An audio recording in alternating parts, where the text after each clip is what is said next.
Shalom, selamat hari Minggu untuk adik-adik Komisi Sekolah Minggu GKI Sumut Tanjung Rejo. Kita kembali lagi untuk melaksanakan ibadah kita pada minggu hari ini. Sebelum kita mendengarkan pembacaan Alkitab, mari kita bersatu di dalam doa. Terima kasih Tuhan Yesus, Tuhan yang baik. Kami pada pagi hari ini akan melaksanakan sekolah minggu kami. Berkatilah ya Tuhan dari awal, pertengahan hingga akhirnya. Terima kasih Bapa, di dalam nama Tuhan Yesus kami berdoa dan ucap syukur. Amin. Sekarang mari kita buka Alkitab kita dari Bilangan 21 ayat 4 sampai 9 yang akan dibacakan oleh teman kita. Kita dengarkan bersama. Shalom semua, selamat hari Minggu. Kali ini saya akan membacakan ayat firman Tuhan yang tertulis di Bilangan 21 ayat 4 sampai 9. Judulnya Ular Tembaga. Setelah mereka berangkat dari Gunung Hor, berjalan ke arah Laut Teberau untuk mengelilingi tanah Edom, maka bangsa itu tidak dapat lagi menahan hati di tengah jalan. Lalu mereka berkata-kata melawan Allah dan Musa, "Mengapa kamu memimpin kami keluar dari Mesir, supaya kami mati di padang gurun ini? Sebab di sini tidak ada roti dan tidak ada air. Dan akan makanan hambar ini kami telah muak." Lalu Tuhan menyuruh ular-ular tedung ke antara bangsa itu yang memagut mereka, sehingga banyak dari orang Israel yang mati. Kemudian datanglah bangsa itu mendapatkan Musa dan berkata, "Kami telah berdosa, sebab kami berkata-kata melawan Tuhan dan engkau. Berdoalah kepada Tuhan, supaya dijauhkannya ular-ular ini daripada kami." Lalu Musa berdoa untuk bangsa itu. Maka berfirmanlah Tuhan kepada Allah, "Buatlah ular tedung dan taruhlah itu pada sebuah tiang. Maka setiap orang yang terpagut, jika ia melihatnya akan tetap hidup." Lalu Musa membuat ular tembaga dan menaruhnya pada sebuah tiang. Maka jika seseorang dipagut ular dan ia memandang kepada ular tembaga itu, ia tetaplah hidup. Terima kasih. Tuhan Yesus memberkati semuanya.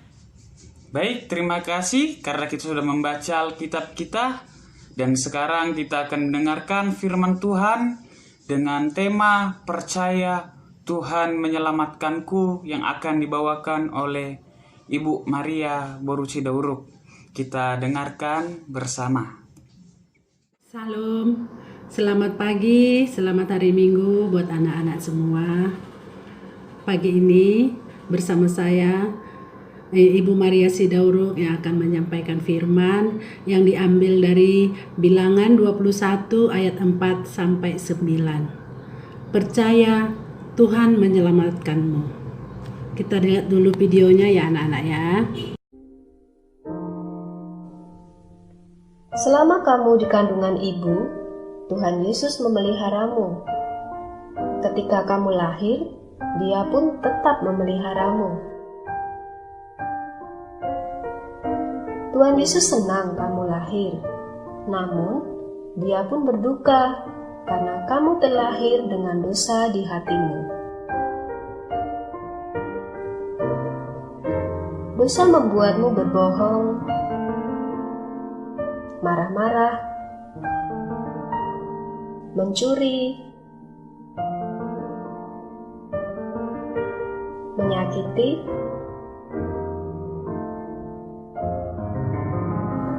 menyontek, mengganggu, dan melakukan perbuatan dosa lainnya.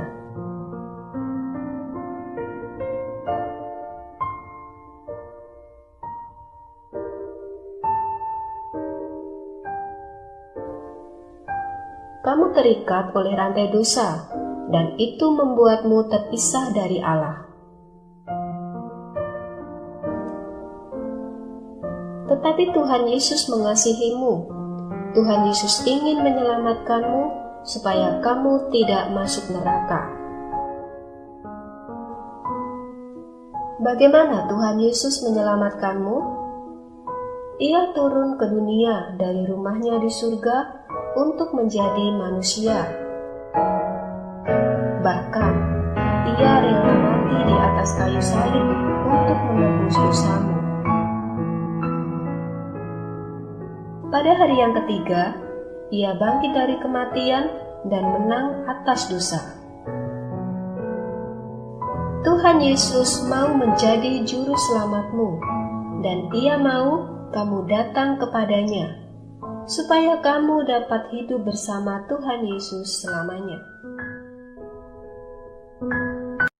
Anak-anak, kita sudah melihat video bersama-sama tadi. Percaya Tuhan menyelamatkanku. Seorang yang sedang berada dalam situasi yang membahayakan dan membutuhkan pertolongan orang lain agar selamat harus memiliki rasa percaya pada orang yang menolongnya dan mengikuti instruksi apapun yang diperintahkan oleh penolong tersebut. Dengan demikian, ia dapat ditolong dan terbebas dari situasi yang membahayakan itu. Bangsa Israel baru saja meraih kemenangan melawan Raja negeri Arad, orang Kanaan yang tinggal di tanah Negeb. Setelah sebelumnya mereka mengucapkan nazar kepada Tuhan dan Tuhan mendengar permintaan mereka. Sekali lagi mereka mengalami kuasa Tuhan yang hebat dan memampukan mereka meraih kemenangan.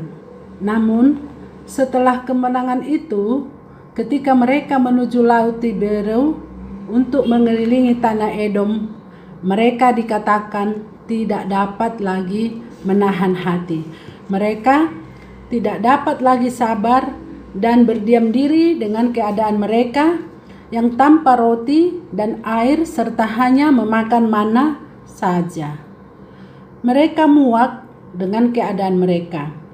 Kejengkelan dan kemarahan mereka itu mereka luapkan kepada Musa. Mereka mulai berkata-kata melawan Allah dan Musa. Mereka menuduh Allah dan Musa sengaja membawa mereka keluar dari Mesir untuk membunuh mereka. Ternyata bangsa Israel cepat lupa akan kuasa Tuhan yang hebat yang baru saja mereka alami karena hal yang sifatnya jasmani, tidak makan roti, kekurangan air, bosan makan mana. Mereka menuduh Allah dan Musa bermaksud membinasakan mereka. Ketika mereka dibawa keluar dari Mesir, bangsa Israel sering sekali mengeluh. Mereka tidak setia kepada Allah. Mereka menolak taat kepada perintah Tuhan. Dan karena mereka lupa pada perbuatan-perbuatan ajaib yang dilakukan Allah kepada mereka, Allah menghukum mereka dengan ular tedung. Gurun Sinai memiliki banyak jenis ular. Ada yang bersembunyi di dalam pasir dan menyerang dengan tiba-tiba. Bangsa Israel dan Mesir sangat takut terhadap ular.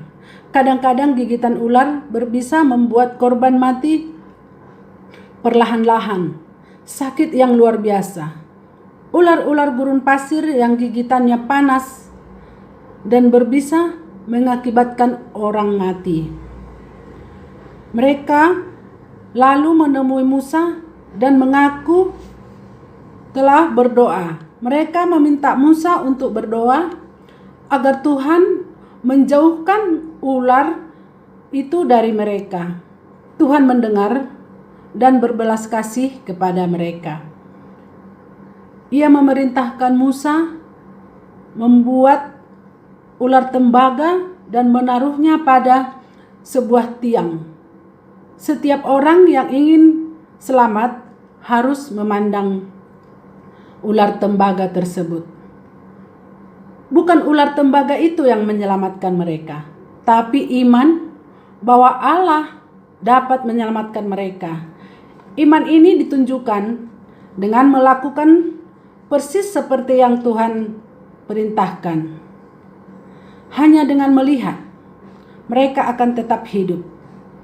Jika dilihat dalam terang Perjanjian Baru, tindakan Allah menyelamatkan bangsa Israel hanya dengan melihat pada ular tembaga di atas tiang ini.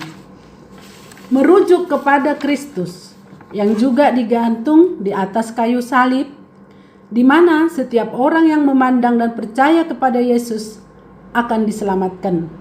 Kristus mati di atas kayu salib untuk menyelamatkan manusia yang percaya kepadanya. Keselamatan diperoleh hanya dengan percaya kepada Yesus. Tidak ada cara lain. Bangsa Israel bisa saja merasa aneh dengan solusi yang Tuhan berikan itu, sebab ular-ular masih berkeliaran dan mengancam hidup mereka. Mungkin lebih masuk akal jika Tuhan membuat semua ular itu lenyap. Namun, mereka perlu belajar untuk percaya, sebab hanya itu caranya untuk selamat. Terserah kepada mereka, apakah mereka percaya atau tidak, taat atau tidak. Ketika kita mengatakan beriman kepada Allah, itu berarti kita mau mentaati firman-Nya, persis seperti yang diperintahkan. Tidak meragukan, tidak mengurangi, atau tawar-menawar. Hanya dengan taat sepenuhnya kita mengalami karya Tuhan dalam hidup kita. Allah sanggup menyelamatkan kita asal kita percaya kepadanya. Anak-anakku harus tetap setia kepada Tuhan, dan dalam keadaan apapun kita tetap mengandalkan Tuhan, tetap berdoa, karena Tuhan sanggup menolong kita dalam keadaan apapun. Amin. Sekian renungan kita untuk minggu ini. Selamat pagi. Sampai jumpa. Salam sehat buat kita semua. Tuhan Yesus memberkati. Amin. Baik, kita sudah mendengarkan firman Tuhan, cerita sekolah minggu pada hari ini. Sekarang kita buka Alkitab kita dari Yohanes 3 ayat 14 sampai 15 yang menjadi ayat hafalan kita. Demikian firman Tuhan. Dan sama seperti Musa meninggikan ular di padang gurun, demikian juga anak manusia harus ditinggikan, supaya setiap orang yang percaya kepadanya beroleh hidup yang kekal. Demikian ayat hafalan kita. Sekarang kita bersatu dalam doa. Terima kasih Tuhan, pada pagi hari ini kami sudah selesai melaksanakan sekolah minggu kami Tuhan. Biar akhirnya firman Tuhan yang sudah kami dengarkan dapat kami jalankan di dalam kehidupan kami. Berkati pendidikan, sekolah kami, serta kesehatan kami dan juga orang tua kami. Terima kasih Bapa di dalam doa. Terimalah doa ini dalam doa Bapa kami. Bapa kami yang di surga, dikuduskanlah nama-Mu. Datanglah kerajaan-Mu, jadilah kehendak-Mu di bumi seperti yang di surga. Berikanlah kami pada hari ini makanan kami yang secukupnya. Dan ampunilah kami atas kesalahan kami, seperti kami juga mengampuni orang yang bersalah pada kami. Dan jangan bawa ke dalam pencobaan, tapi lepaskan daripada yang jahat. Karena kami punya kerajaan dan kuasa dan kemuliaan sampai selama-lamanya. Amin. Kita nyanyikan Bapa terima kasih. Bapa terima kasih. Bapa terima kasih. Bapa di dalam surga, ku berterima kasih. Amin. Shalom, selamat hari.